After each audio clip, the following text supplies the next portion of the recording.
Two things that you're rarely going to hear in the RC community in the same sentence are long range and on a budget.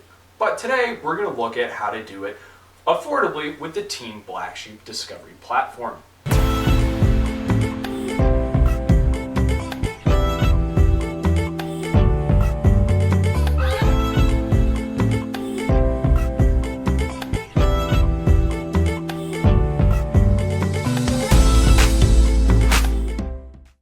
Now, Team Black Sheep does offer a long-range package, but it does range in the thousands of dollars.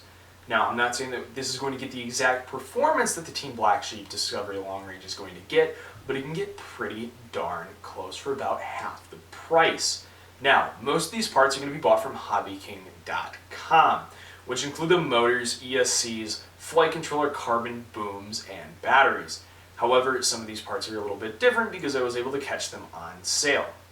As with every video, the entire build list is going to be in the description down below, so be sure to check that for links and pricing.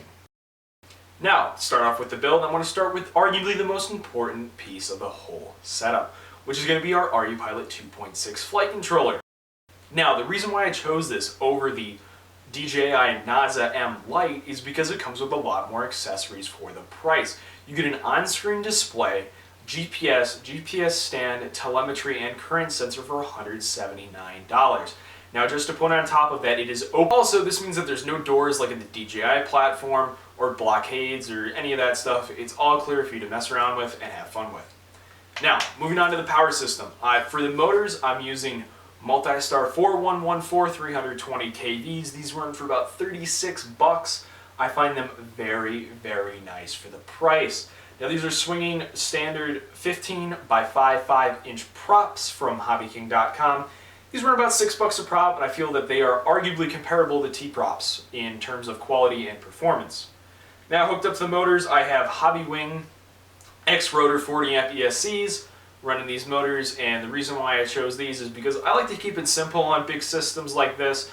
I don't want to be having to screw them on with BL Heli or Simon K for features that you really don't need for long range. You just, well, for bigger copters, that is.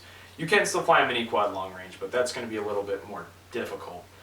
Now, the reason because of this is that when you're flying the smaller ones, you need a lot higher of an update rate to be able to have fun, so that's where the BL Heli comes in with damp light or, dampening on them, depends on your personal preference.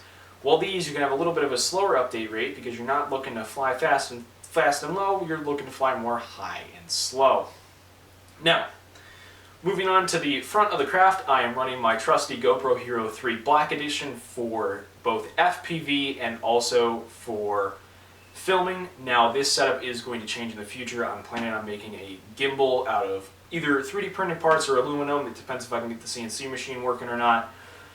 But for right now, I'm just running standard with a couple of earplugs, reducing the vibrations.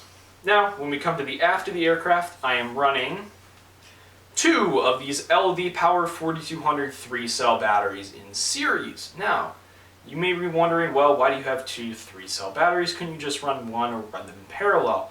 Well, that's because I'm running this off of 6 cells. However, the reason why I did not buy a 6-cell battery is because these were on sale at 3DR's website for $3.50, so I bought about 4 of them. So now I can technically run about 8,400 milliamp hours on 6S because I could do a series parallel circuit. So I'm really just combining these to make a 6-cell 4200, and then if I want to push the 40-minute flight time, which eCalc says that I can just add the other one to the bottom. And for the final part, I want to talk about these motor mounts. I am not using the aerial mount arm extensions, mainly is because they don't offer that good of a performance for $120. Now, I personally own a 3D printer, so it was very easy for me just to print the motor mounts out. Thank you guys so much for watching, and please be sure to hit that like button if you liked it, dislike button if you disliked it, and leave a comment down below if you have any questions or suggestions.